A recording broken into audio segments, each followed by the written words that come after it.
So it's been a little while since I did some footage on a 2804 rear kitchen Highland Ridge open range ultralight, which that's the whole name of it. It's got that long of a name. Thank you, corporate America.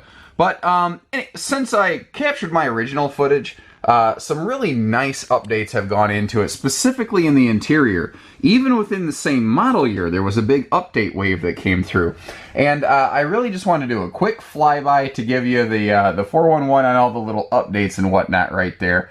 But after this, I'm going to drop a link to my original full video tour, because nothing really on the outside has changed. It's really just some cosmetic facelift things with a couple equipment upgrades in here. Now, they are still completely carpetless. They didn't go change anything stupid. They only made improvements. They didn't pull anything back. They have that exclusive, completely carpetless floor flush interior slide that you only find at the Highland Ridge products. The extra deep 39-inch slide out versus more common 24 to 36-inch slides in the ultralight business. They did upgrade. This is a big one. Actually, this is an industry first. This is the first ultralight with whisper ducted air conditioning like a big fifth wheel or, you know, giant luxury trailer or whatnot. So it is 70 to 90% quieter in here. And the way to remember it, guys, is these are your two air returns, these little, like, you know, vents or whatnot in the ceiling up here. The way you can remember, this is nerdism number 37 here at Haylett RV, is if you can see the square, you can hear the air. This is 70 to 90% quieter, depending on who you talk to. So even the low number, the conservative number, is 70% quieter air volume in here. Now, it is 50 amp ready. You can throw a second AC, and it actually goes in the kitchen vent right in front of the microwave you can see back there. Skylight and the vaulted ceiling help it really open up in here. Plus, one of the things I love about this floor plan is you got these very expansive windows on both sides of the RV, both of which open for airflow to really let it, you know, flow through in here. If you're going to have a guest, you can fold this down. It's like an 84-inch dinette or something close to that, so it's a near 7-foot dinette. You can see, even on the dinette bench doors, they're hidden hinges. So everything on this is hidden hinged. It's got, what I like about those is that if you do try to, if the door tries to like pop open when you're bouncing down the road in transit, because it's a rolling earthquake in here, it'll try to close that back up for you. The all stainless appliance bundle looks fantastic. And that is a little bit larger 8 cubic foot fridge freezer. That's not industry standard across all lightweight, so I do still want to point that out. I've said it 100 times and I still believe it. I like rear kitchens because they give you more cabinet, more countertop, more prep space as compared to a rear living room, while still giving you the seating arrangement that you really want in a living area. But before we get to the living area, this is a thermal foil countertop. Now, recently here, they completely revised the light line. There's the Ultralite, which is L-I-T-E. Then there's the Light, L-I-G-H-T. The Light, L-I-G-H-T, is basically a trim package upgrade on top of an Ultra. So it will have solid surface kitchen counters here. It will have the one giant farmhouse stainless sink below the press membrane countertops. However, this is still a sealed edge counter. It's still a waterproof sealed counter that can still accommodate an undermounted stainless sink. Here they just go with a double. So they kind of build it two different ways. The easiest way to think about it, guys, is you can look at like, you could look at 3 different Chevy Malibus, an LS, an LT, and LX. They're going to have different trim packages. This is the LT, and you can go up to the LX if you're really inclined. You're not going to improve function necessarily. They don't get better. Actually, they both have the same thermal package, which is the heaviest I've ever seen in an ultralight trailer, because they don't just enclose the underbelly. They don't just heat the underbelly. They dual insulate the underbelly, roof, and slides to help give you... It's got the same insulation package and methodology as their big Four Seasons fifth wheels. Now, they've done a little bit of testing on that. I have maintained for many years that there's no such thing as a Four Seasons ultralight. And the reason I say that is because no one has ever given me testing data proving otherwise. Well, recently here, they were actually testing for something else. They were just making sure the air conditioner system worked when they did an AC changeover.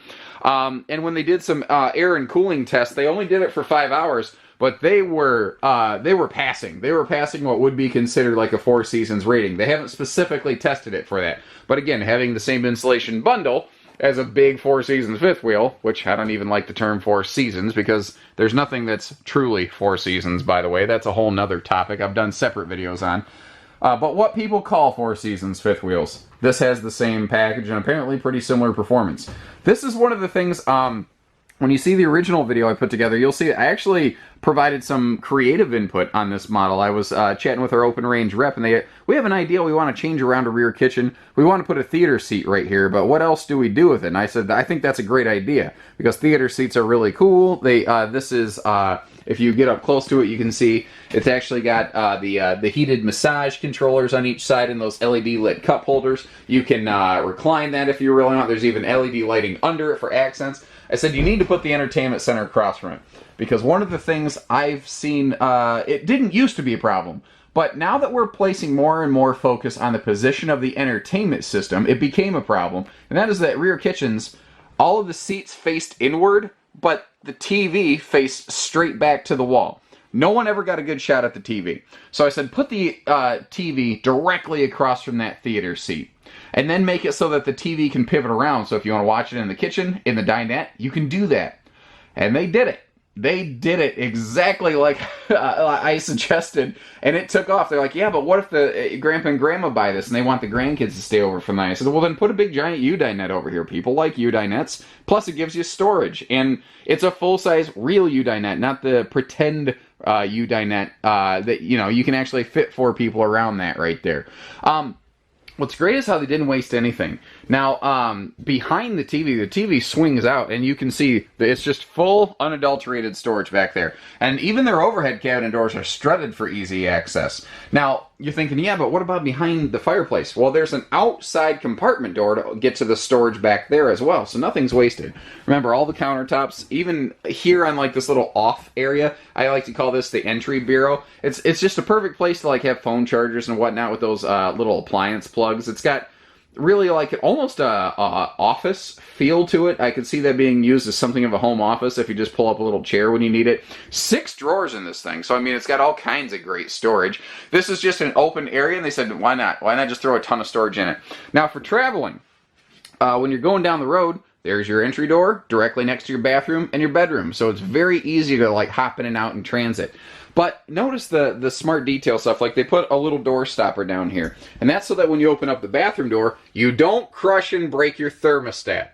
Although I do wonder how many they crushed and broke before they figured out they needed to put a door stopper on there. I'm hoping the answer is none, or at worst, 1. But I don't know, because I know this industry better than that.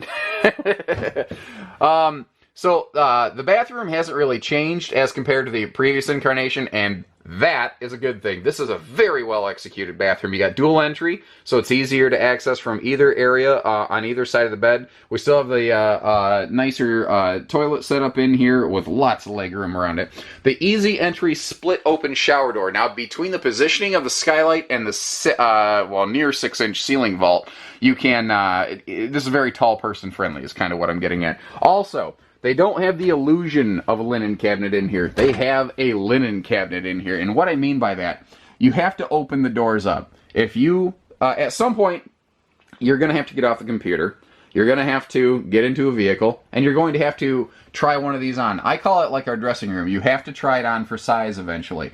One of the things I love here at Haylett RV is we don't make you give us a social security number just to shop around. You can open doors. You don't have to be escorted. There's no holding pen where a security guard asks you, hey, what are you doing here? Where were you on July 5th, where's your alibi? But my point is, you have to get in here. You have to open stuff up. You find a lot of these things, like when you close the door, you're like, oh, look at that big wide door. That must be a big cabinet. Then when you get into it, it's only like that deep. It's like, you can't use it for anything. That's not the case here. They actually did the job correctly in this one. Now, your bed's a little interesting. It's a convertible queen. So you see that spacer block up front. That's a 6-inch spacer block. Right now, it's the shorter 74-inch camper queen. Or you shove that little block in the headboard area. It's going to go under your pillows. You're never going to feel it. And you've got an 80-inch queen. Now, they built this with an 80-inch queen in mind. There is room to walk around it. That's not a problem. But not everybody needs the longer bed. Some people do want the longer bed, though. So they let you really kind of pick your poison with this one, which I think is it's an interesting thing that really lets you personalize this a little more to your tastes. More of those waterproof countertops. His and hers drawers, outlets on both sides of the bed here. A little laundry chute. You can leave a laundry basket right under there, and it goes to your front storage compartment. So right when you pop it open, bang, there you go. Laundry day is done and simple and over with. The air system, it's called a residential return system, sometimes referred to as racetrack ducted. It actually loops around at each end of the trailer to help provide cyclical airflow, which is one of the same main concepts that they use for their underbelly heating package. They don't just force air into the underbelly, they actually allow it to flow and escape. And that's part of what helps heat the bathroom floor even. So, everything on this is a little, that's the whole thing with Highlands.